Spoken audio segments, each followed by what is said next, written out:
Good day, everybody. It is the 16th of October 2025. It is Thursday and it is 2:15 in the afternoon.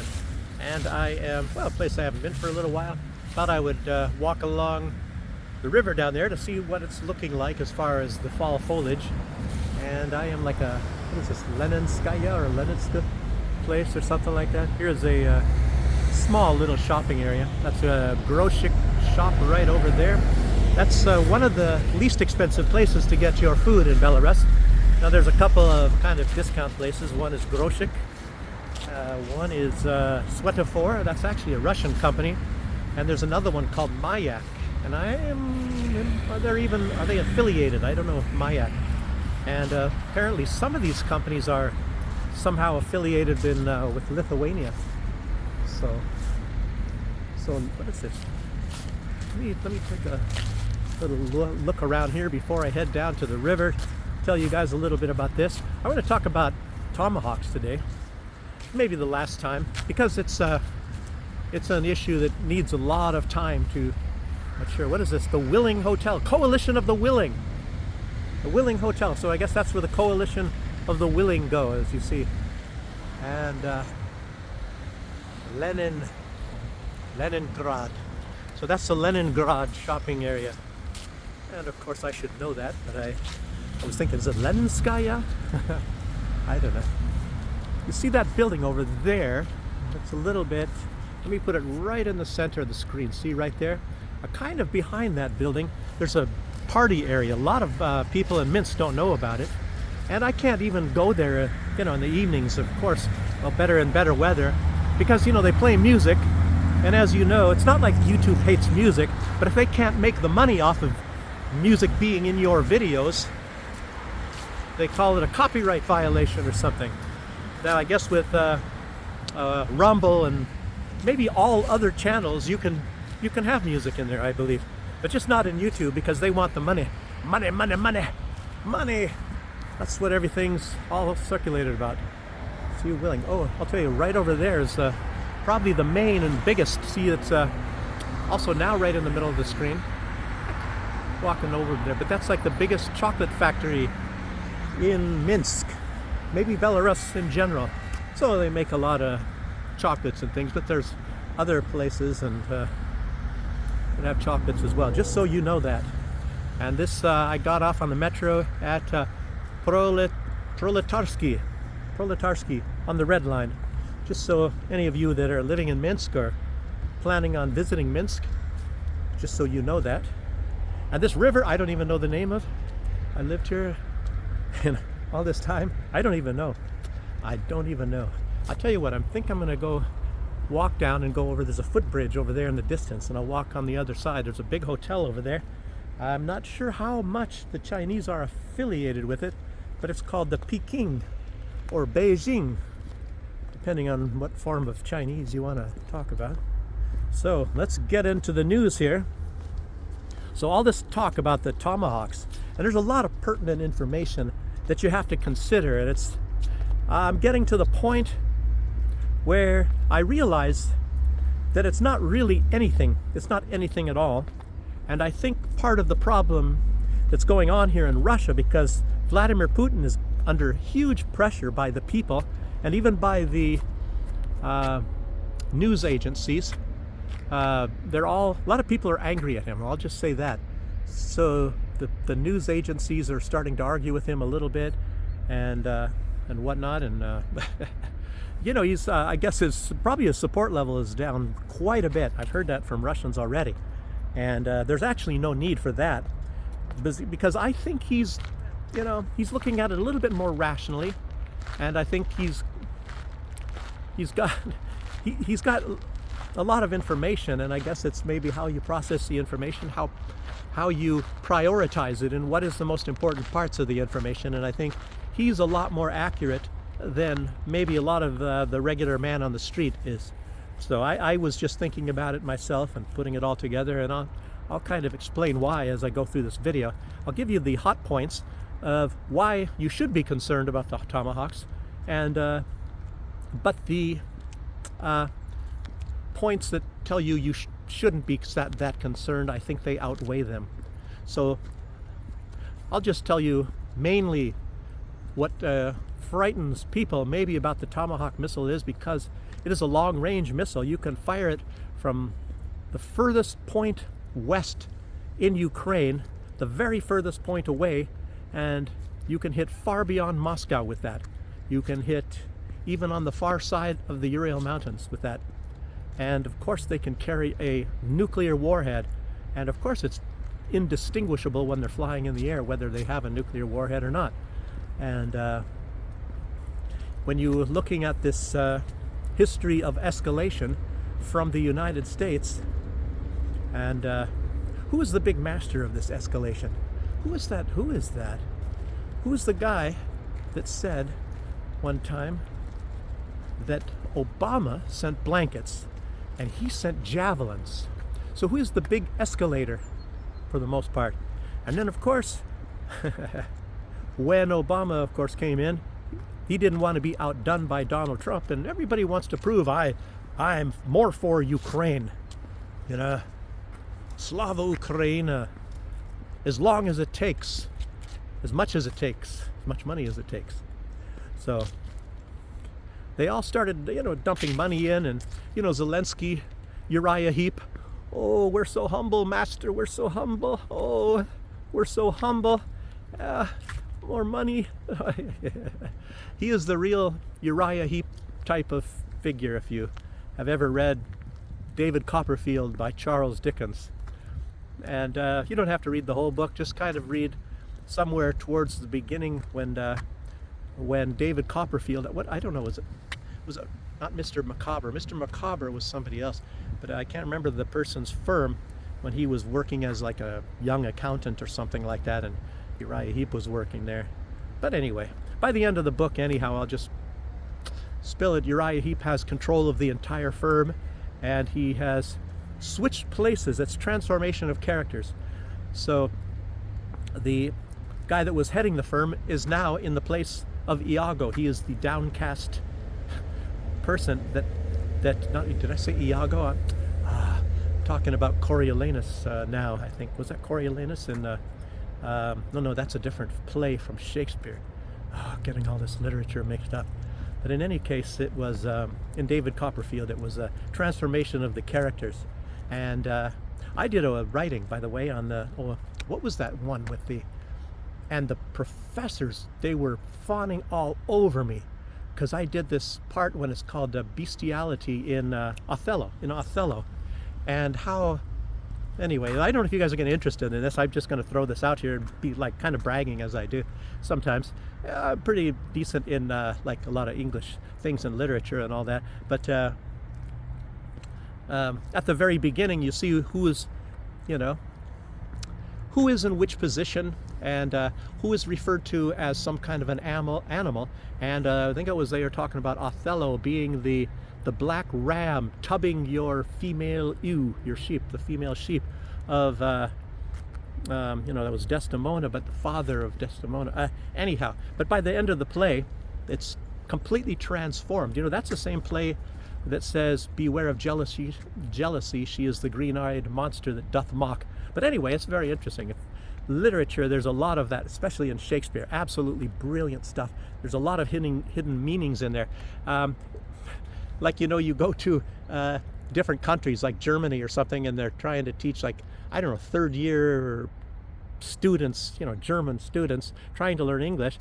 They're trying to teach them Shakespeare. What a friggin' waste of time, I mean, it's they're trying to what is it, how the English language can be used. I don't see any point. Maybe if you've been learning English for 8 years or 10 years or something at the very least, and that is your main topic, then maybe you can teach somebody Shakespeare stuff. But I'll tell you what, it's not even so relevant, not the way they speak, not even for native speakers of English. It's kind of a waste of time. It's archaic.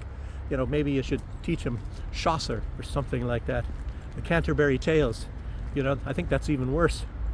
But anyway, let's go on back to all this other stuff about what is going on here in the world here. So Putin is under big pressure in those ways, and of course it's going to influence him, but I don't think Putin lets it influence him as much as, say, for example, Donald Trump. Donald Trump is heavily influenced by what the public believes. And he was chastised when he met with Vladimir Putin in Alaska, as you know, I guess Anchorage, if that's where that was, I believe. And I've been to Anchorage, but they were saying, Putin victory, Putin victory. And obviously that's why Putin, or Trump is now pulling all this crap. And whether this is going to fit into any real strategy that comes to fruit or not, that's another question.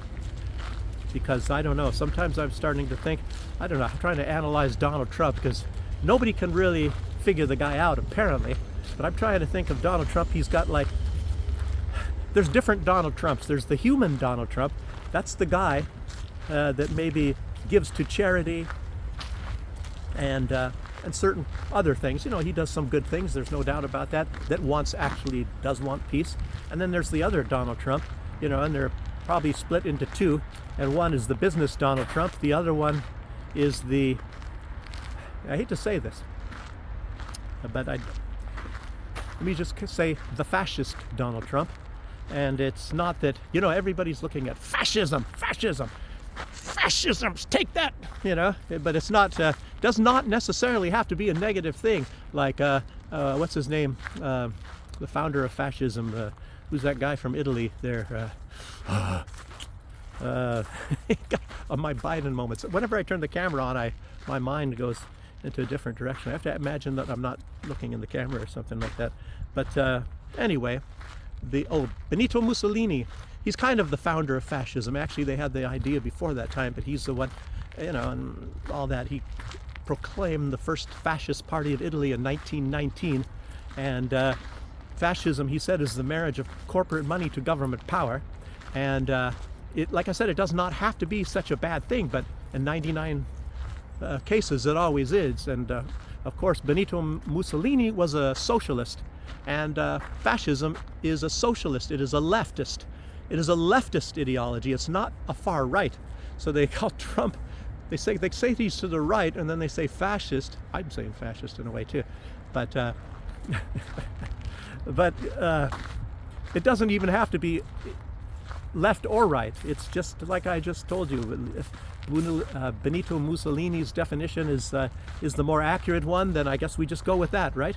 But you know, you look at all governments and all systems, it has to do with the relationship of the government to the private sector anyway, because governments don't have any money, to be honest with you.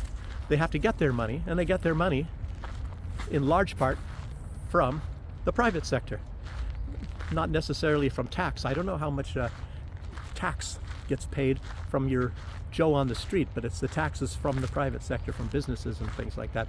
People that are actually making the bigger money, that's where the government gets their money in large part. So, but anyway, there is this part of Donald Trump that works on that part, and of course he's got donors, and they're political donors. And in the United States, the system, let me just be honest with you, the system is so incredibly bad. It's incredibly bad in the United States, and that is negative. That is so bad that you need so much money to run. You are completely dependent upon your special interest groups. And of course, in the case of Donald Trump, it was Israel and Israelis' backers for the most part. You're talking about AIPAC and Marian Adelson and many, many, many others, and that's where most of his money came from. And then you had some of these people in the past that were like grassroots people that had some limited amount of success, like say Ron Paul. Remember that? He was in the primaries. He was running for the Republican candidacy, and he launched, what is it? What do you call it? A telethon, or somebody was launching it for him, and he got more money, for example, much more than Barack Obama, when Barack Obama was already the candidate for the Democratic Party. You know, Barack Obama, the grassroots that all the people loved, he got far less money than Ron Paul did. So Ron Paul was much more loved. And of course, Google, wait a minute, YouTube is Google. Anyway, they pretty much did everything they could to ruin Ron Paul. I think 60 days before the primary vote, they made sure, not only just on Google, but on on all of the networks in America. It makes you really wonder, how can they coordinate this? How can they coordinate us? It's like, I thought they were all separate entities and maybe they were competing with each other. But there was nothing mentioned of Ron Paul for 60 days before the Republican primaries. Isn't that strange? It's amazing how they can do that, isn't that? But yet they're all separate. You tell me how that works. I don't know. But I'm way off topic here. I don't know. Where do I come up with this stuff? Once I start talking about this stuff and it all comes to my mind, I start really going at it here. I gotta go.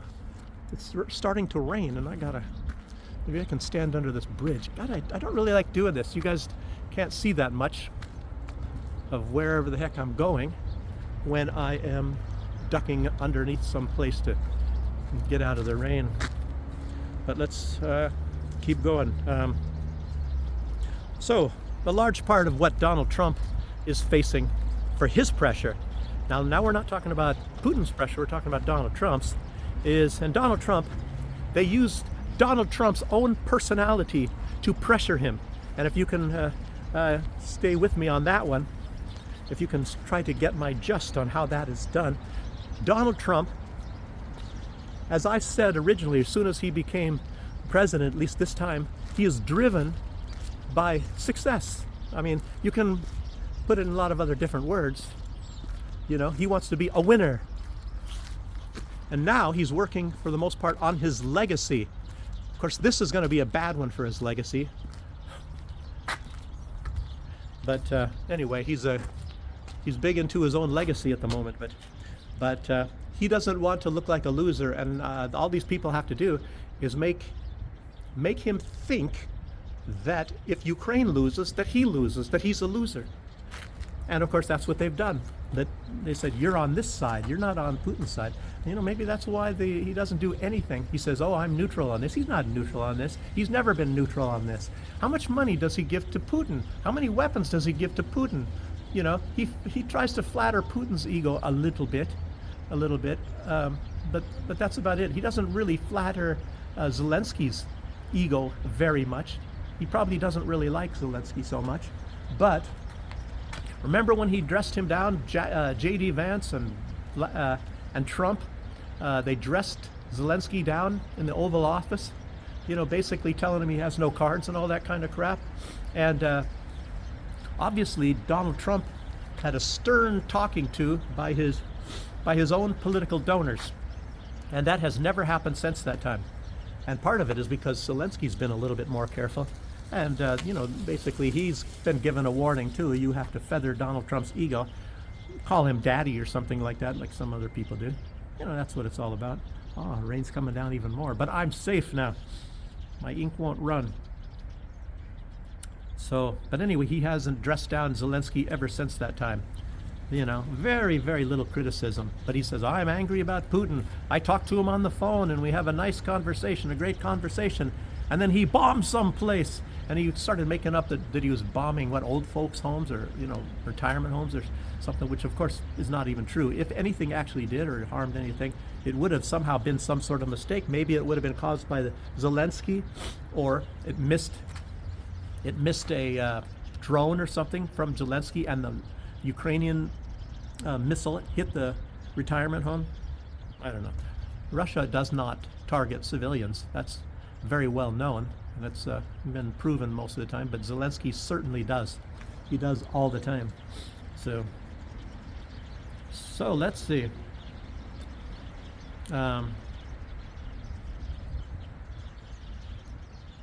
So tomorrow is Friday, and Trump will meet Zelensky. And you know for a fact, Zelensky has been prepping in front of the mirror. He's got the experts there. He's got representatives from the European Union. And of course, everybody has gotten a personality analysis of Donald Trump and telling him exactly how he can play Donald Trump to get what he wants. You know, if he hasn't already. He's already come out and said that Donald Trump listens to him and trusts him, but he doesn't trust Vladimir Putin. So that's according to Zelensky. Makes you wonder if Donald Trump, you know, he plays games. Donald Trump is definitely a manipulative guy, And it makes you wonder if he is actually playing a game with Zelensky as well. The only ones, that are straightforward, I guess, are some of these foreign countries. You see, like, for the most part, not, lately it's a little bit different, but, well, let me think. Let me say this. Who's most up front is probably the Chinese. They don't play any games. If they don't like you, they'll let you know they don't like you. But lately, as you see, Putin has been, also a little bit playing Donald Trump's ego, a little bit, but not really so much.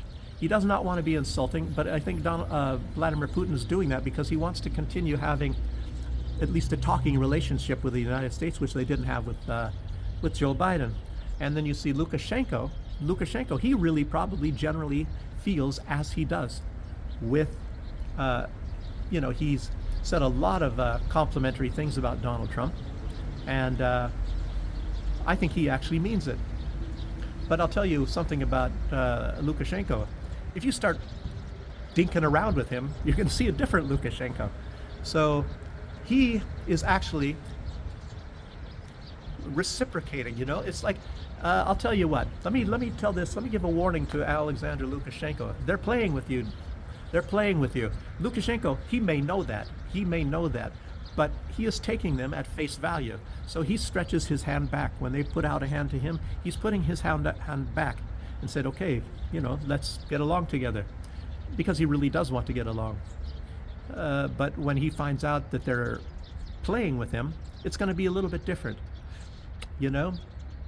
I think Lukashenko, I think he probably does learn from his mistakes. And you saw that he was getting along with the West for a long time. Looks like the rain has slowed down quite a bit. I could maybe walk the bridge here. But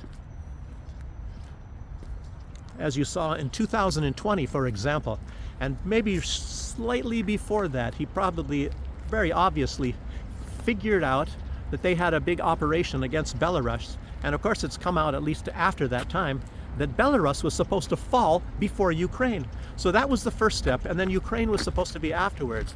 And they had such a, Lukashenko reacted very quickly.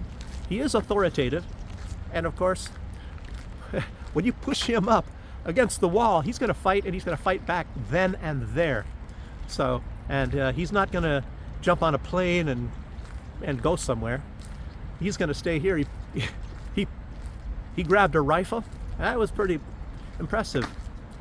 Was that the 2020? Yeah, that was 2020. When I was here, 2022, they wanted to kill him and his entire family. I think that was on the May 9th, back in 2022. But the Russians figured that plot out. They even audio recorded the people plotting the assassination of Lukashenko. So anyway, they caught a lot of these guys. Anyway, at least they found out the plots. Very interesting. But yeah, he doesn't take too kindly to people doing that to him. I wouldn't either. I'm of the same mind. Actually, I would probably react almost exactly the way he does. So anyway, I'm gonna make this too long. I'm not getting anywhere. So let's see. But I was going to also stress, as you know, that Donald Trump is less motivated by money. Zelensky is motivated by money. Donald Trump is motivated by his ego, and it's like success, anything related. And it's mostly, like I said, now his legacy. And but a lot of people already notice that about Donald Trump. Flattery gets you everywhere when it's Donald Trump. And those that don't play this game, obviously, as you see, are the Houthi. I said already the Chinese, the Houthi, or the Iranians. Like the Iranians, they didn't think that was very nice. And Donald Trump, that's a hallmark of Donald Trump now, is to be cozying up to you, being your friend, and at the same time staging operations against you, bombing your country, I don't know, pulling something. like they did that with Russia already. I think that was the Operation Spiderweb. I think they were dealing with, was that with, I'm not sure about that one, and then they were sending the drones, and that was actually mostly coordinated. Apparently, the word came out that the British were doing that. It's when they even sent a truck. It was filled with a whole bunch of drones, and they were trying to bomb Russian airplanes. If you guys remember that, Operation Spiderweb, you can look that one up. And if it's, doesn't jar your memory, but it's put out now. That was the British mostly. But of course, obviously, the United States was involved in that as well, undeniably. When one knows, they all know. Mossad, MI6, CIA, they're all tied together, obviously. What if I can sit here? It's kind of nice. I'm gonna go, I'll show you this hotel, Beijing over here. There's not many leaves left on most of these trees. What is that? Now I can start singing the song from the U2. October, the trees are stripped bare of all they wear. What do I care? I don't know. Anyway, I don't think I'm going to get an award for singing. I can actually sing pretty good, but not that song. Okay. But I think a lot of people, they feather his ego, a lot of countries, and to a large extent, obviously, and I firmly do believe it, Lukashenko feathers his ego because he wants to be left alone.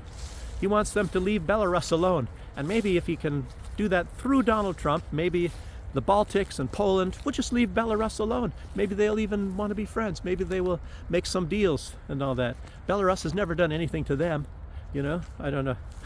Oh, they're sending refugees across the border. Well, maybe he started doing that after you guys started doing stuff to him.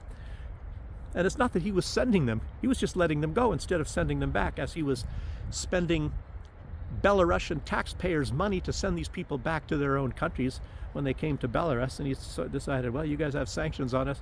Maybe we don't want to put that money into putting these people on airplanes and sending them back to where they came from. So, and then they said that, I think they were saying he was going there, picking them up in Syria or whatever with airplanes and bringing them to Minsk and then pushing them towards the border.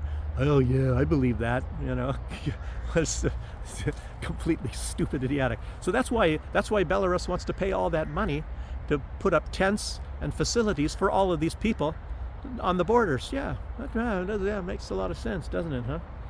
Anyway.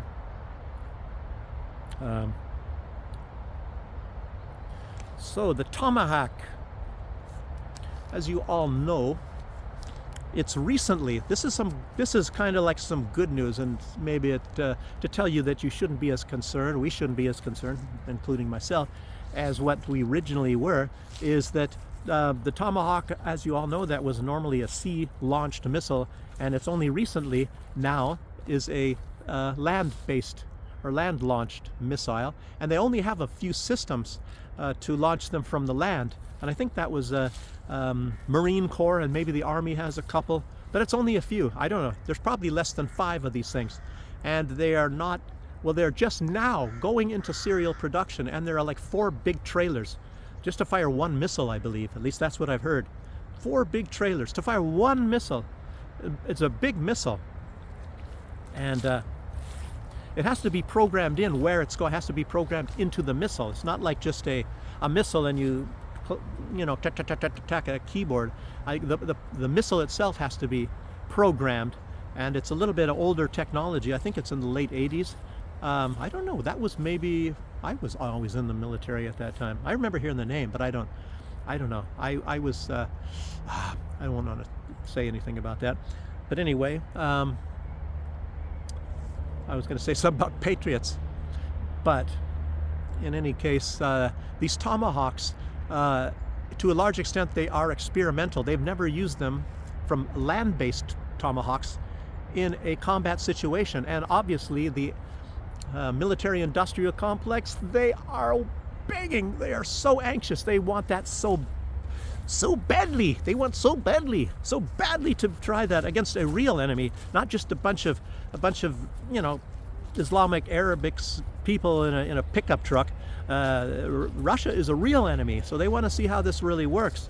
And if you're hearing like a lot about this, like I said, it's kind of an older system, but these, and then there's 4 big trucks. There's 4 big trucks, you know, and they cuddle up in some little area, and they're going to need places to go. And of course, it's going to pretty much have to be on the countryside. So luckily, they're not going to be, apparently not going to be firing these from populated areas like Ukraine likes to do in a lot of instances. And Israel, of course, likes to do that too. They like to put their missiles where there's a lot of people. And then if Iran or somebody strikes back, then they said, you know, that Iran is bombing hospitals because Israel decided to launch their missile next to a hospital. And, you know, even though it doesn't destroy the hospital, only breaks some windows. That's what happened already once, as you all know. Power of propaganda. So that is the Hotel Beijing, or Peking. I guess both places right there. One of them has a swimming pool down below. And I think right up there, you can actually, in the summertime, you can sit out where those trees are at, if you can see that, and, you know, have a beer or whatever you want. So let's keep going now. Anyway, the people that make this is like Oshkosh. I'm trying to think, they make some overalls, don't they? That make the Tomahawk. I don't, it's probably a different Oshkosh Bagosh, as you all know. I used to have some overalls from them. So, but even though they have 4,150 missiles, they don't have that many of these land-based systems. So what's going to happen? Your guess is as good as mine. Donald Trump, he's even gone public and saying he's very frustrated, and they're not going to be making these fast enough. He wants them done and very, very fast. So he wants a lot of these systems to be made because, you know, and he was actually saying that it's because they're in high demand. So the United States, obviously, that is practically their biggest. It is their biggest product that they can sell is weapons. Weapons, that's their number one. Russia's might be oil. How dare they? Oil. Dang, that's vicious. That's cruel. Look how bad they are. They sell oil. Well, we are such nice people. We sell weapons. We sell bombs. That's what nice people do. You know, that's what nice people do. It's like, what is it? What did Jesus say? Know them by their fruits. Donald Trump, he doesn't want to escalate, but yet he's the one that sent the javelins, and Obama sent blankets, and now he wants to. As a matter of fact, Donald Trump did make the decision. He does want to send Tomahawks. And the reason why he said, oh, I'm not quite decided, it's because he doesn't have them to send just now, and it's going to be at least 6 months. So I you know, and anything can happen by that time, but for the time being, trust me 100%, if nothing changes, he's going to send them. Because if he had them right now to send, he would be sending them. You know, Donald Trump likes to brag, I'm a tough guy. You know, look, I sent some Tomahawks, man. I'm macho. Look at how tough I am. I'm tough. You have to be a tough guy to send Tomahawks. I don't know. Sadly, you know, being an American myself and seeing these attitudes, and a lot of you out there are the same way, and you start to think of, you know, how were you raised? And how do we get to this kind of attitude in our heads, you know? It's not, you know, you used to be that the strong, you know, big strong guys are the people that are more reserved, and they're the ones less likely, you know, to beat you up, to pound you, except when you're a kid, of course. But nowadays, you know, you get this power and they use it, and they're going to use it eventually. Look at Hegseth right now. Now he's turned into a huge braggart. But I'll get to him. I have something about him in here too. But okay. So the U.S. is, in case you haven't noticed, the United States is the one waging this war against Russia, and Ukraine is nothing but a tool. I mean, I've said that. A lot of people say that. Ukraine is just a tool. They're a willing tool. You got a regime in charge right now that is 100% willing to sacrifice their own people into the hundreds of thousands of people and watch them all die for their goal of defeating Russia and humiliating Russia. And it's like, what the heck? I don't know. I guess they want to dominate Russia because, you couldn't do this just for like, what, for gaining some kind of resources or whatever, just from hatred. Can you imagine that? I mean, because I would think they would catch themselves if you said, oh, I'm doing this for hatred. Even though Zelensky does come out and say that. He said what keeps him going is his hatred of Russians. That's what keeps him going, his hatred of Russians. He wasn't like that when he became the president, but anyway. How quickly some people change. The more things change, the more they stay the same. That doesn't make sense in that situation, does it? But let's see. So the UK, and they've always been, they're really big into intelligence. UK is actually very, very tricky. They've been, since World War II, they've been very, very good. And obviously, this is a hybrid war that the United States is waging. And what do I mean by that? It's not really. It is actually a hot war, but it's a very, I don't know. Is it hybrid in the sense that they're using Ukraine as a tool? Is that a sense of being a hybrid as well? A proxy, they call it a proxy war, of course. Then, but it's not just that. The U.S. is drastically escalating the economic side of this. Treasury Secretary Scott Bessent, his main job right now is to try to collapse Russia. If you remember, you probably don't, and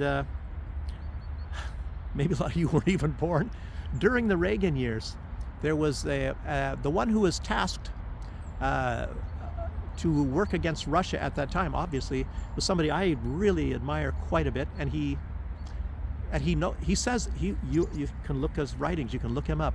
His name was Professor Dr. Paul Craig Roberts. He was the Assistant Secretary of the Treasury for Policy, and he was so good.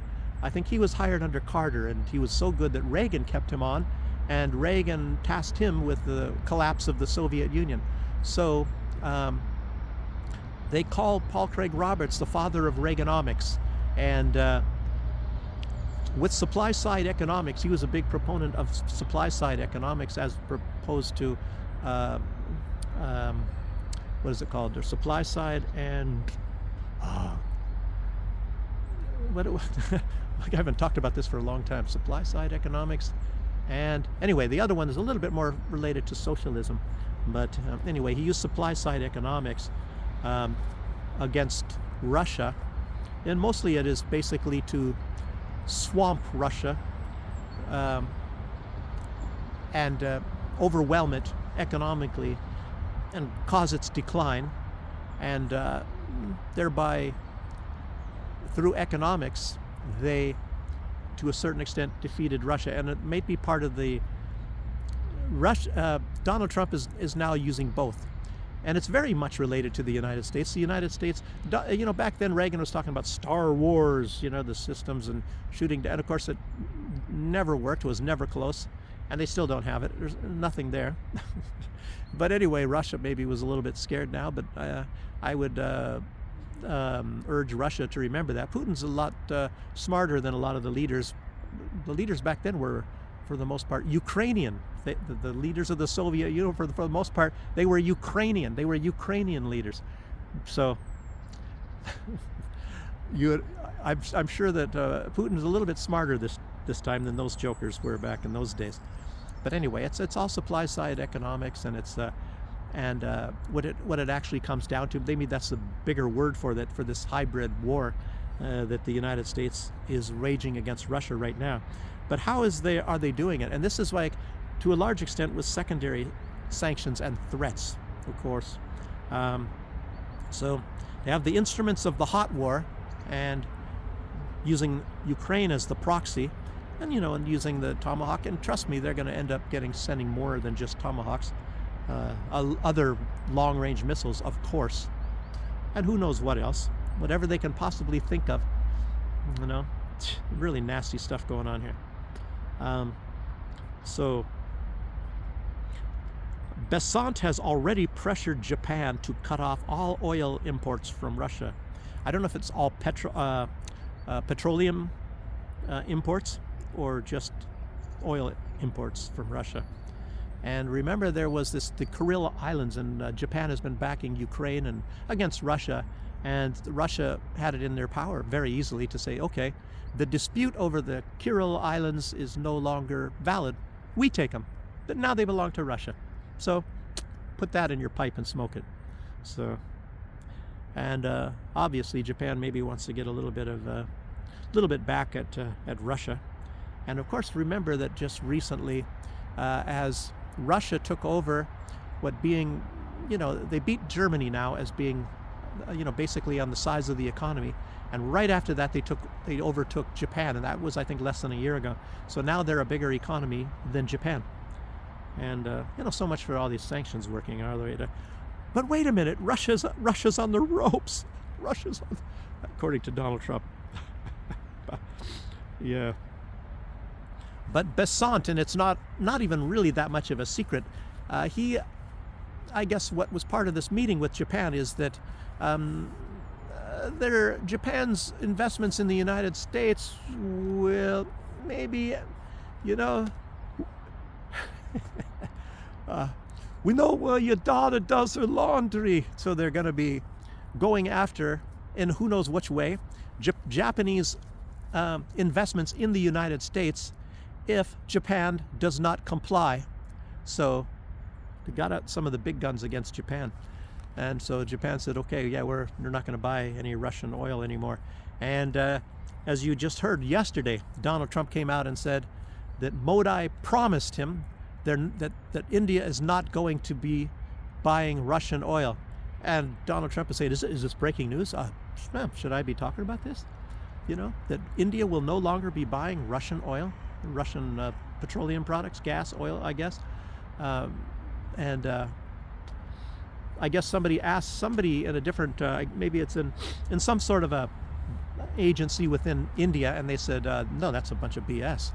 No, we go by our country's needs. But maybe that they're not informed. So maybe we still have yet to hear. So maybe today, maybe tomorrow, we will find out what is actually true. Is India going to be continuing to buy Russian petroleum products or not? That's a suspenseful moment there, isn't it? So, yes, and yeah, they're still, like I said, threatening against India. And if they get India, I was talking about that in a different video. That's like the two birds with one stone. Donald Trump has vowed to destroy BRICS. I will crush them in an iron grip. And so he wants to crush BRICS, and he wants to get, Russia's, of course, in the BRICS. So anyway, that's maybe his whole goal. He can just lump them all into one little cauldron and say BRICS. And of course, that's why he's terrorizing Brazil and China. Tell you what, China might have the power to go against the United States almost alone. And if they are successful in any way against India, I think India will actually give some support to China, although they are a lot of the time, they're competitors in a lot of ways. They are major producers of a lot of different products, not just weapons like the United States, as I just said. And yeah, so yes, but it's Besant. He's not stopping there. He's not just stopping on India and stopping on Japan. He's also working. I'll tell you what, he has been given a mission, a big time mission. This is incredible stuff.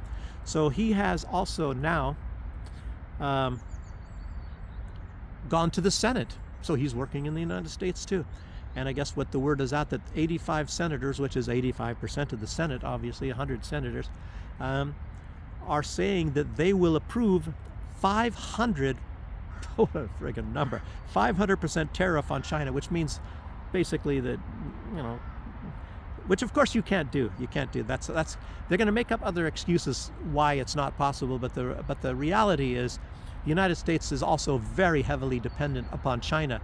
And if you look at, say, I don't know, Jeff Bezos, his main income, as far as I know, is Amazon, and who supplies way over 50% of the products that Amazon sells, way over 50%. I would even venture, I mean, I'll tell you what, let's just say 50%. 50% of the products that is sold at Amazon comes from China. What about Walmart? So you start messing it. What about a lot of these places? So you want to play games with China?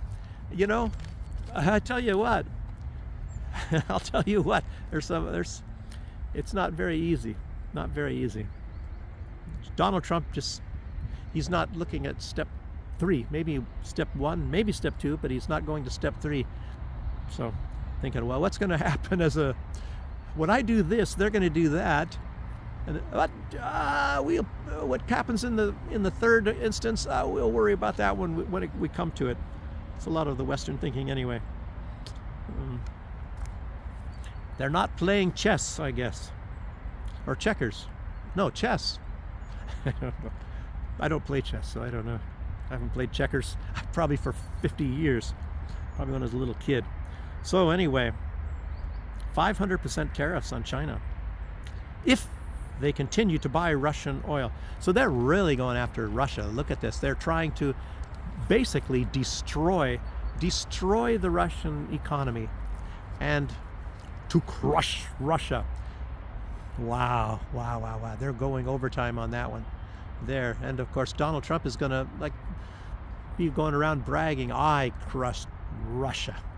Everybody tried to do this in history, going back to Napoleon and Adolf and Patton and George Bush and Obama and Hillary Clinton with the reset button and all that, but I did it. The Donald Trump with the golden toilet seat. You go in the bathroom after I am leaving there, it doesn't even stink. As you know, the Midas touch. I laid the golden egg. If you go to the toilet after I'm out of there, you can fish it out if you want. Anyway, yeah. So the word is here, don't buy Russian oil. As a matter of fact, wasn't that when they had this stuff going on in the COVID and people didn't have any cooking oil? They had to, Russia and Belarus and things had to send it over there. And I don't know, when is Billy going to come up with his next virus? So are they going to need cooking oil and toilet paper again? I don't know. Who's the one that gave the toilet paper? I don't know. Who was the big toilet paper supplier? Remember the toilet paper apocalypse? Look at J.P. Sears and look at his channel, the Toilet Paper Apocalypse. That's one of his best videos, comedy videos. So what else we got here? Okay. Zelensky has removed the mayor of Odessa, saying he's a Russian agent. He's a Russian agent. And it's now under, get this, it's under military rule.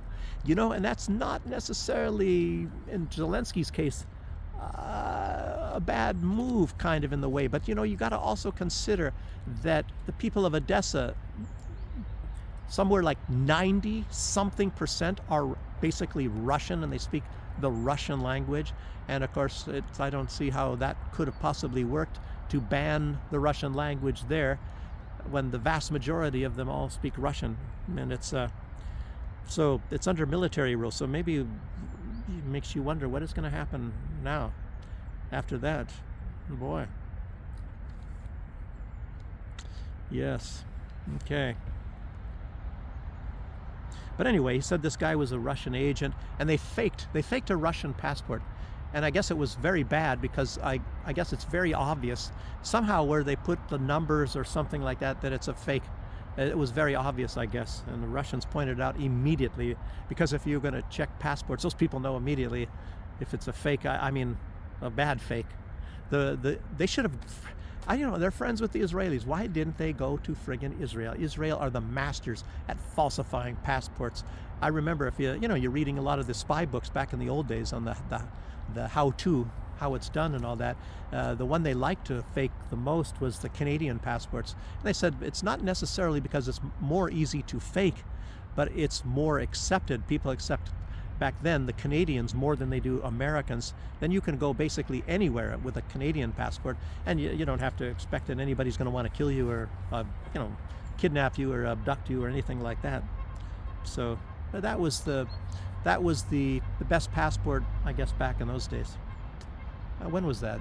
Was that maybe the 80s or something? So, and what else? So I'm down here.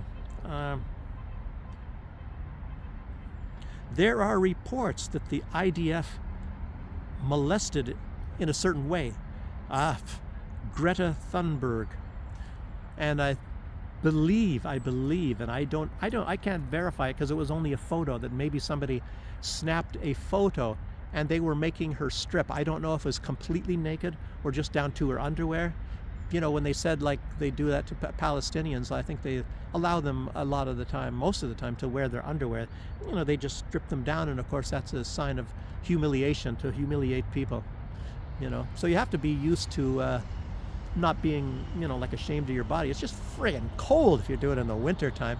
It's actually kind of cold down there. I don't know if the place was heated, but anyway, they made her undress, and they were calling her a whore. So they're calling her a lot of nasty names and things, and I guess this is from one side, and you've already heard some of these other things that they made her get on her knees and kiss the Israeli flag. I don't think she's actually commented on that, but apparently this one is actually true, that they had the Israeli flag next to her, and they made sure that it was that it touched her skin or something, so that they could chew her out. How don't you dare touch that, like touching her face or something like that, like she's some kind of a dirty animal or whatever, the deal, something like that. Greta Thunberg, I guess she has a particular love for the Israelis, I guess. I mean the Israeli government, I'm sure. I don't know her very well at all. I don't know her at all, to be honest with you, but she seems to be getting a little bit more mature and than she was. How dare you, that sort of a thing. And I'm hoping that she doesn't lump these Israeli government and maybe some of these people that are pressured to, or maybe brainwashed to disrespect her, and I hope she doesn't mix those with a lot of the regular Israelis that sure, a large portion of their population are, of course, that way, and maybe they're indoctrinated, to believe that they are the master race and all that sort of thing, God's chosen people. Anyway,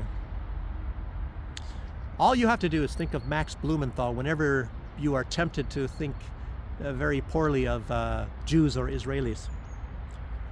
Even though I don't think he's Israeli, he is a Jew, and very, very, very good person, Max Blumenthal. So let's keep going. And I think this Aaron Mate, I think he's probably Jewish too. Aaron, anyway, I don't know. So they even put on her luggage, I think they used a Sharpie, so you can't, that was probably a mistake. And they wrote whore, and they made the Israeli flag, and I guess they drew a penis on there. And I don't know if it was, there's pictures of it. I saw the pictures with her sitting there with her luggage, getting into her luggage. It looked like she was probably at home, safe at home or whatever, and looking in her luggage or someplace. She looked like in kind of a safe place, and she's looking in her luggage and all that with a lot of these bad symbols. I don't know if they drew sperm things on there or whatever, but they were basically obviously humiliating her. So obscene language, words, everything else, and a penis drawn on there as well. Jeez. Look, to me it sounds like they're a bunch of babies, If you're a mature person, I mean, they're trying to insult you. You just have to look at them as a bunch of immature babies. And it's very sad, And it's just calling themselves what? The master race or God's chosen people.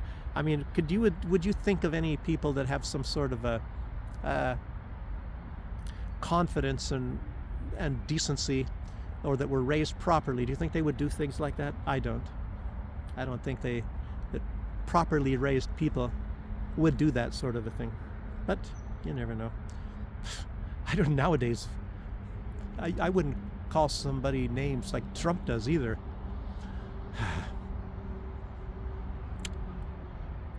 Anyway, I have mixed feelings about Donald Trump. He does good things, and he does. It kind of reminds me a little bit, well, little bit of this movie called, I think, Doctor or Mr. Sardonius or something like that. It's a black and white horror movie, I guess. I think it's from 1962 or 65. Anyway, some guy that wears a mask all the time. I don't know, maybe some of you guys know that movie. Dr. Sardonius, Mr. Sardonius, and he has this wife, but he goes around wearing a mask. I don't want to get into it, but you can look up the movie yourself. So Pakistan has been doing a lot of airstrikes, I guess, in the past day or so against the Kandahar province in Afghanistan. So this thing is still not over yet. I guess at the moment there is a ceasefire. It was a 48 ceasefire, so maybe that leaves like maybe another day and a half. If this was called sometime yesterday or early this morning, I don't know. Yes. You have to also remember the USA has a lot of control over Pakistan. You got to remember back in those days when George Bush II was president, and he was kind of doing some dealings with who was it? Musharraf was the leader of Pakistan at that time. He was had a military background and all that sort of thing. And I don't know exactly what happened to him. I think he might have been voted out. It sounds like a democracy. But anyhow, there was some friction starting back then, and Barack Obama, when he was running, he vowed to go to war against Pakistan. And I was sitting there thinking, did I hear this right? He was not even president yet, but yet he was being considered for the Peace Prize, but he was talking about going to war against Pakistan. So that was the place that he hated the most. It was Pakistan. And so you remember back in those days, there was a guy, and a matter of fact, I've seen the guy personally, and there was, and I believe it might still be on Wikipedia, and the guy's name, which is not his real name, is Raymond Davis. So look up Raymond Davis in Wikipedia. I'm surprised that they would leave it on there. I don't know if it's still there. I remember I was so shocked when I saw that it was there. And this guy, he did some time where I was at in Wilflick, and I think at the same time, but back in those days, I believe he was a corporal when I was a sergeant at that time, and he was in like the Delta unit, kind of like special sort of things, as I've said before.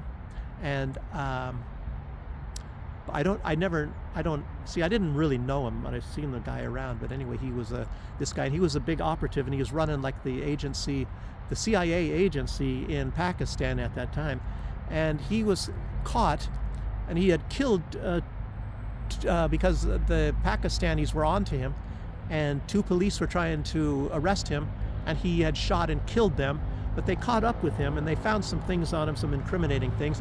One was like this laser pointer. I've told you guys about that before. So they have a pointer, and they had that back in the 80s, even in the late 80s at least. I can't remember when I first knew about this, but you pointed at some kind of like an object, a building or something like that, and via satellite, this is a marked building then, and you can send a bomb to hit that building, to destroy that building. And it's I don't know, this is from the 80s, this technology. It's kind of amazing. So you point this laser thing at it, and and that guides that bomb to where that laser was pointed. It marks the building, and that building can be destroyed based on that laser. And anyway, this guy had that, and he was a US CIA agent operating in Pakistan. And the Pakistanis, they got him. And Barack Obama, and this, you can look this up, he was threatening to go to war against Pakistan unless this one guy was released. Not that the guy stands trial, goes to jail, or anything like that. No, you will release him, or we are going to be going to war. That's how valuable that guy was. Absolutely incredible. So look that one up. That's another tangent I went off on. I've told you guys about that before, maybe. Anyway, so let's go now to Hegseth. He came out and he openly threatened Russia. And his words were, this is a quote, Washington will impose costs on Russia if the Ukraine conflict isn't settled.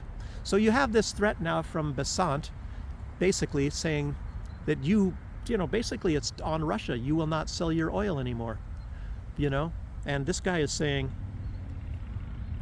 what is Hegseth saying?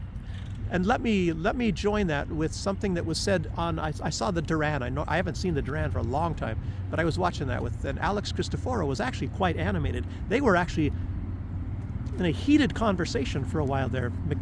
Alexander Mercouris and Alex Cristoforo. And there's not that like they're arguing. But what this was about, and I think that, because I'll tell you what, strangely enough, I think very, very, very much like Alex Cristoforo. And you probably, if you watch his videos and mine, a lot of time we cover the same topics. And so we're connected, like in the Iron Man movie or something like that. I think it was Iron Man 3. But anyway,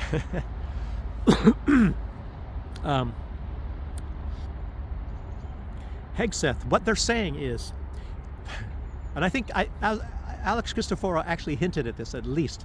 I don't know if he actually came right out and said it. They are actually, the United States is demanding, and get this, the surrender of Russia. They are telling Russia, you will surrender to Ukraine, basically to the United States. You'll surrender to the United States, but in our proxy war, and basically surrender to Ukraine. Meaning you surrender to us, and you surrender to the EU. And basically, oh yeah, we attacked you, we're the ones that started this, and we're going to end it. But anyway, that is what it is down to, and that's probably why Alex Cristoforo was in a lot of people are in heated conversations. I'll tell you what, and a lot of the Russians are seeing this too. So this is actually very, very hot. And I don't know, it's not necessarily the Tomahawks. So don't think about the Tomahawks necessarily, because they're still many, many months away. They can't really deliver them unless they give them the prototypes for the most part. So, like the Iron Man suit. Here I'm talking about Iron Man again. But I tell you what, it's the other talk. Donald Trump, as he thinks, and he may have, he ended that conflict, supposedly, what he calls the 3,000-year conflict with Israel and Palestine. And now he's going to concentrate, he said his next is and he wants to do so by making Russia surrender. At least he thinks so. Via India and China and everybody else. So basically he's trying to go around and tell everybody, you will not buy any Russian oil anymore. I will destroy the Russian economy. If I were Russia, well, what I would have done, and I'm serious, I might have even said this in a video, I would have been increasing the training of a lot of people to make a lot of these air defense systems, as well as Orishnik missiles. I'll tell you, if I were Russia, I would have been going, I can't say that. Can I say balls to the walls? Can I say balls to the walls on YouTube? I would be going balls to the walls in making Orishnik missiles. And by this time, based on when I think they had the first ones on the, I don't know if they are prototypes, before they started serial production, I'll tell you what, I would have like 700 by now at least, and counting. Anyway, let me keep going here. So what else did he say? He said belligerent, basically he said belligerent Russia, he said, only respects hard power. So what does that tell you? What does that tell you? What does that tell you what's going to happen in the near future? I mean, as far as if Hegseth had his way. But anyways, maybe just tough talk. And it's not the Secretary of Agriculture that's saying this. This is the Secretary of War. Somebody's around here. The Secretary of War that's putting this out. Some guy whose job it is, and who's getting a real big head by now. Hegseth, I'll tell you what, when he was doing those push-ups with JFK, the Jr., he thought he was pretty big. And I'll tell you what, that's incredible. He had the biggest pussy push-ups I've ever seen. What did he do, like 3 or some crap like that? He's a friggin', I don't know. I respect, RFK Jr. I don't know, what is he? I think he's older than me, but he stayed in shape and he believes in health. So I like him. And Hegseth, I don't know. I'm not against Hegseth necessarily. No, no, no. There's things probably likable about him for sure, you know. But these guys, these just wimpy push-ups that would not be accepted in any unit that I was in the military. Trying to do a special forces push-up. You know, you have you have the Delta. I mean, you know, the Delta Force guy. They have their, and they have a ring, and you have to go down all the way down and touch the guy's ring. And they have their other hand on your elbow. You have to lock your elbow. So you have to lock your elbow, and you have to go all the way down and hit your chest on the ring of the guy. And if you don't do that, it's not a push-up. So, and I could still do a lot of those. Back in those days, push-ups was my deal, but there are people in the military that do massive amounts of push-ups. I've heard there's people that can do up to 1,000, and people would videotape me because, you know, I could do 120 in 2 minutes back in the old days. Right now, I can do 60. I just did 60 this morning, so, and I don't know, maybe 1 minute, I don't know. 60 without stopping. If I did 120, I have to take a couple breaks and do some of the later ones. And once you take that break, then the other ones are harder after that. So you got to do as many as you can. That's a secret to all of you guys out there. Do as many as you can without stopping, as fast as you can, and then you'll do a lot more push-ups. Make sure you keep your back straight, and your entire body moves, not just your shoulders and your butt just sticks up in the air. That's a wimp. That's a Hegseth push-up, I guess. Anyway, so let's see what else. It's not the okay. Anyway, so we're not talking here like about agriculture and the price of tomatoes, as I just said. We're talking about war. The Secretary of War. I bet that makes him feel good now that it's called the Secretary. I think he's getting, I don't know, this is getting some dangerous times here, maybe. I don't think these guys are necessarily actors. I think a lot of this stuff is they're playing for real, actually. This is a long video, boy. Okay, Trump, you know, according to him, Putin was impressed with the B-2s. So he said, I decided to order 20 more. 20 more B-2s. After all, we can just print money and print as much money as we want. We just go into debt, and your great-great-grandchildren will have to pay for those bills. So I'm just going to order 20 more of those. Sure, why not?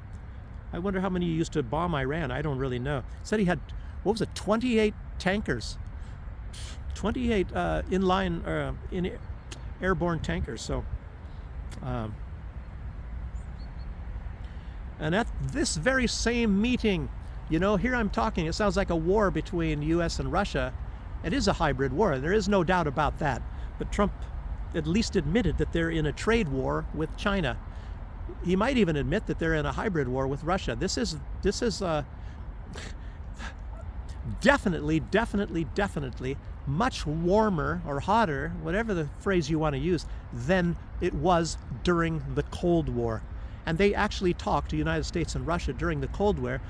They're talking a little bit more now, but it is definitely a lot more dangerous now, believe it or not, than it was back in those days.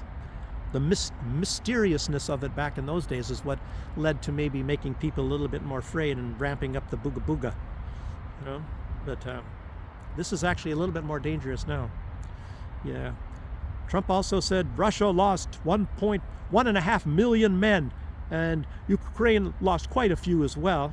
But I guess he's got it a little bit backwards. Ukraine, as everybody knows, they've lost at least 1.7 million, and those figures come from the government of Ukraine.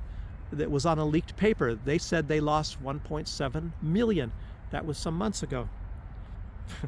I don't know how old that was, the report, when it was leaked, though. Maybe it was from a year ago. How many is it now? I'm just guessing. I don't know. Yes. I don't know. Can we unsee those graveyards? Can we unsee the fact that Russia is bringing sometimes 2,000 bodies of Ukrainian soldiers at a pop, and the thousands and thousands of jam-packed graveyards? They look like they're packed in like sardines, and there's many of them. Can we unsee that? I don't know. Certainly a lot of Russians have died as well, but I'll tell you what, there's no doubt that more Ukrainians have died. So I think it was the same meeting when that when Donald Trump was also saying that Ukraine wants to go on the offensive. They did go on the offensive. Remember, they had Kursk, and they're kind of depleted right now. And Donald Trump says he will make the decision if they, the determination of if Ukraine goes on the offensive or not, basically by how many weapons he's going to give them. And I don't think he's in any position to be giving that many amounts of weapons unless he's going to get involved in that as well. So that's why this is getting a little bit concerning. It's not the Tomahawk missiles. It's much more than that. It's a lot of other talk besides that. Also, just announced by Ukraine anyway, that Germany just approved to send another additional 2 billion euros. They're sending billions and billions, while the Germans are not really, they're having a little bit of problems over there too. A lot of people are having problems. Just like Marjorie Taylor Greene said, people in America, they can't afford their health insurance, which is very true. A lot of things going on in America, but Donald Trump, he's ordering 20 more B-2 bombers. 20 more, not like 3 or 5 or even 7. He's getting 20 more because they're impressive. The American people with their health insurance can eat cake. They can take fentanyl, maybe he should say. Oops. Yeah, and like I said, tomorrow he meets with Zelensky. I wonder what's gonna go down there. He's gonna want to impress everybody. I'm gonna make a lot of promises, possibly. Wow.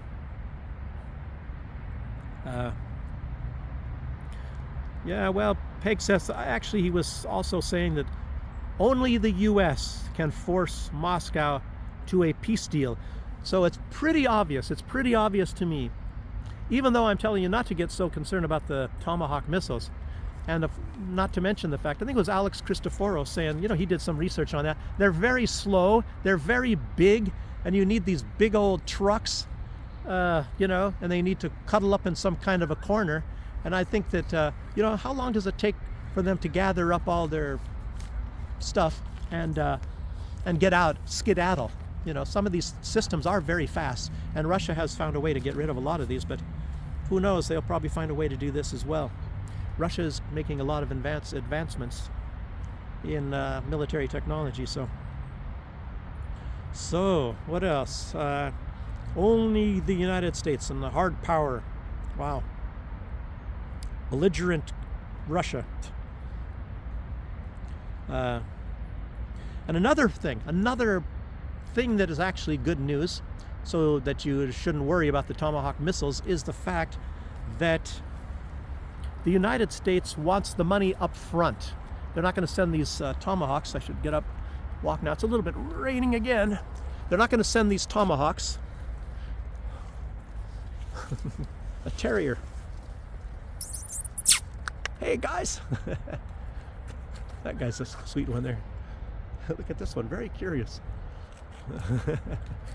Nice dogs anyway. But anyway, he wants the money up front. It's not like we'll pay you later.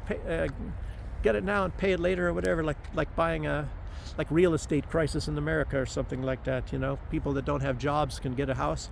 It's none of that kind of stuff. No, sorry, buddy. Yeah, at least Donald Trump is a little smarter in that way.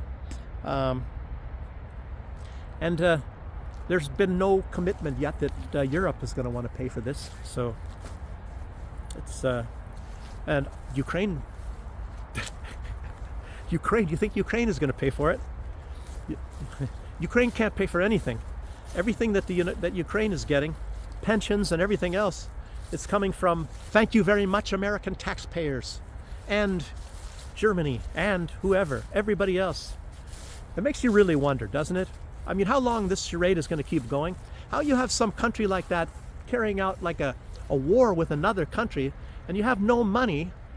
And even Tulsi Gabbard, everybody said from the very beginning that it's a war they cannot win. But yet, what is the objective here? What the objective is, like Julian Assange is, it's to keep the friggin' war going. It's to keep the military-industrial complex. It's again, Iron Man. It's again like that Iron Man. Remember, I think it was the first one. I think it was what's his name? Jeff Bridges. He played this one guy that's a kind of a partner of Tony Stark. And the whole deal is to keep the war going and to keep selling these weapons and all that. Not peace. you know. So, what else here? I was talking about Zelensky, some of the things he says. So I have the quote of the day. The quote of the day for all of you people out there. Guess who said this? Everybody I don't like is a Russian agent. Zelensky. Zelensky said that. You know, but very well it could come from Kaja Kallas or Merz or some people from that. I guess it wouldn't come from. That doesn't sound like something Macron would say or Starmer. But some of these guys in the Baltic states or whatever like that, maybe even Poland, you know, these are a bunch of friggin' lunatics, like the left in the United States, you know. Gosh, crazy. Where in the heck? Is it from the COVID shot? What the heck?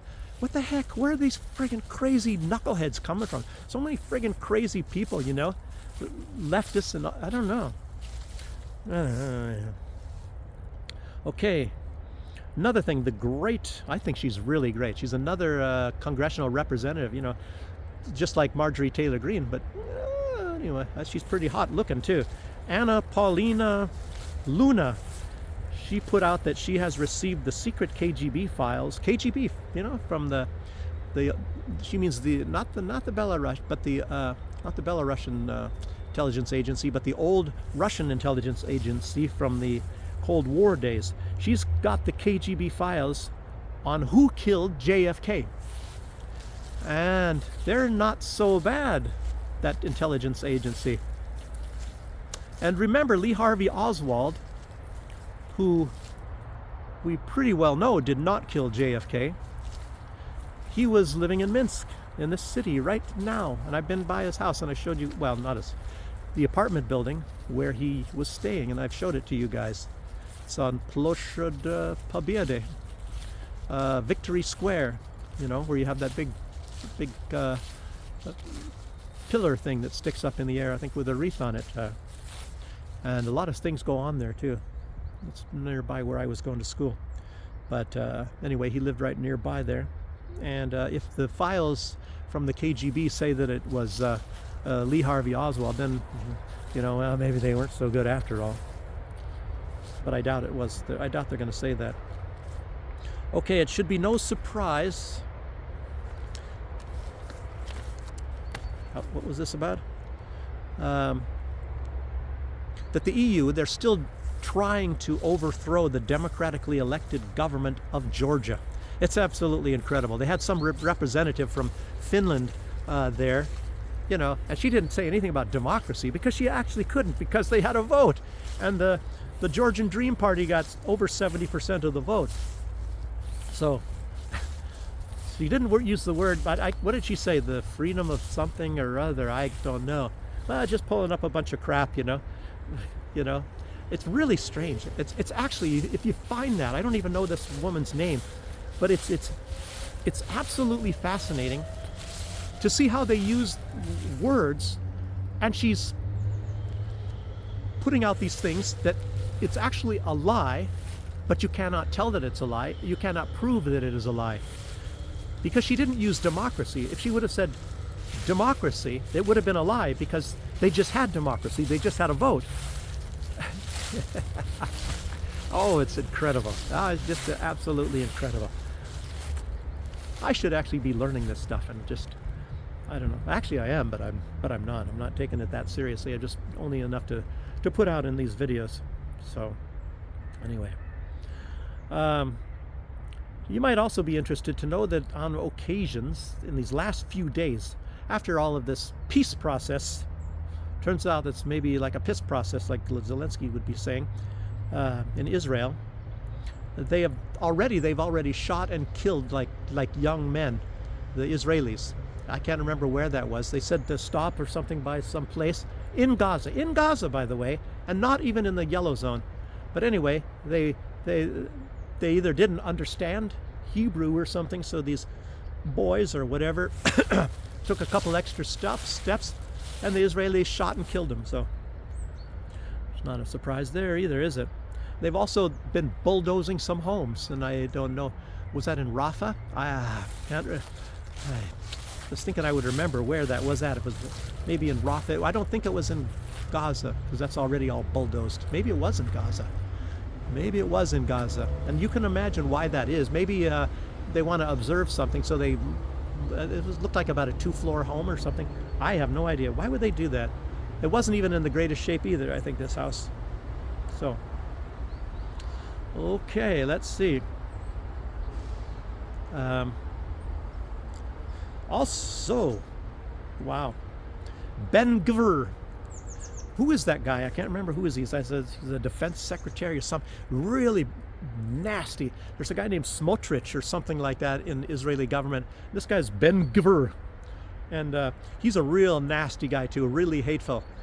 Really, really hateful guy to Palestinians and all that. And he was, he took a crowd of people and took a lot of police escort with guns, with machine guns, like a lot of the time they like to do. And they marched into the Al-Aqsa Mosque, you know, Islam's third holiest site.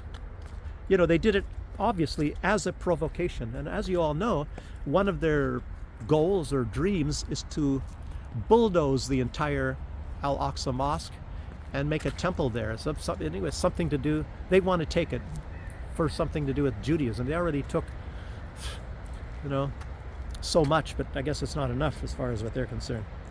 Wow, terrible stuff. The Supreme Court, this is some kind of bad news, rejected Alex Jones' appeal, you know, for this judgment they made against him to pay $1.4 billion. No way that Alex Jones can get anywhere close to that. I think Alex Jones was a millionaire, you know, very, very popular with his thing, you know, with InfoWars and all that. He might have had a couple million, but he's now had to file bankruptcy, you know, because of this. And I think he's probably paid a lot of money into this already. But there's no way that he, I don't know. Maybe the whole judgment is 1.4 billion. I don't think that that's how much is left. Because if you have $1 million and you pay 1 million from the judgment from 1.4 billion, that's nothing. That's a drop in the bucket. But this was all about this Sandy Hook stuff, you know, which is very, very, very suspicious, to say the least. Very suspicious. There's no photos of any bodies or anything like that. There's just way too many things. And Alex Jones was talking about that, you know. So many things, and I remember a lot of those things, you know, like there's some other shooter running back in the woods, some guy with a gun running around back there when somebody was supposed to be inside doing the shooting or whatever. And then they had the rusty rails. This isn't rust here, but they were all rusty, the entrance to the school. And it was the main entrance. And apparently the word was that school was supposedly shut down for some kind of repairs or something, maybe for a year. At least that was the story on that. And it's pretty damn certain that Alex Jones would not have said that if that was not the case. So this is some really hairy stuff, you know, and what it was all played there, I really don't know. Anyway, it's all very suspicious, but I don't know very much more than that. Maybe I shouldn't say much at all, or else I'm going to be the guy in the hot seat too. Well, I don't know, I'm in Belarus. Can they do that to me? Well, they probably could. They could do something, I'm sure. So I don't know. It's just suspicious. So Trump has now sent CIA operatives into Venezuela. And of course, I talked enough about that in some of my last videos, you know, the few that I've met. You know, I might have met more, but I knew that some of these are, because you can sense it. You can sense it, and it's like, well, what else are you doing here? If you know, they come under some kind of a thing that they're coming for something like religious, and that's the ones that I had met. And I can't honestly say that I met anybody I keep forgetting Greenpeace, not Greenpeace. Yeah, Greenpeace. No, not Greenpeace. Whatever that. No, the Peace Corps. The Peace Corps. I got it. I didn't Joe Biden too far on this time. But anyway, the Peace Corps. I don't, you know, and that's like this this book, like Confessions of an Economic Hitman, and I can't remember the author of that, but you have the title if you want to find that. I didn't read it. Oh, John Perkins, I believe his name is. I think he lives in Florida. Last I heard, he lived in Florida. But anyway, he was sent down there, but through the Peace Corps. And look up these words like jackals, and all that. He was there to try to convince leaders to do something. And then, of course, I knew people in the Peace Corps as well that, of course, met the leader of our country. I've met the leader of our country, too. I mean, of the country, my country, actually. I'm a citizen of that country. There's a lot more to like. I don't know, I won't say that, not more to like, but there's a lot of things to like about that country. I like the government. Even if there's things I don't like about the government, I like the government of St. Vincent and the Grenadines much more than I like the government of the United States. Obviously, there are great people in the government of the United States, but that's just them, like Marjorie Taylor Greene or this lady I just talked about. I have to get to know her name a little bit better. Luna, whatever. Paulina Luna. And there's other good people. I even like RFK Jr. and Tulsi Gabbard and things like that. And I don't really hate Donald Trump. I just don't really like Donald Trump. So just put it that way. But anyway.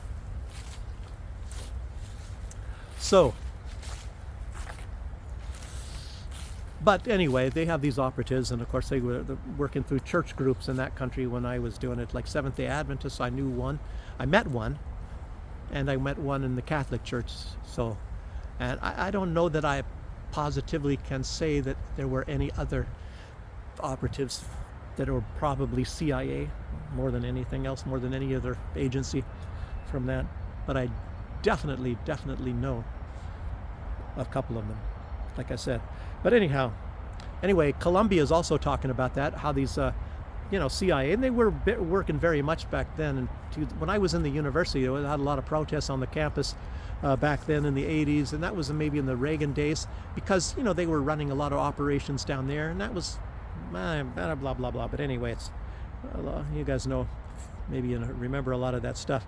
I even knew a guy. I don't know that he was CIA, but he was a very rich guy, and I told you guys about that I think before, and he had. I don't know. I don't want to go into these tangents all the time.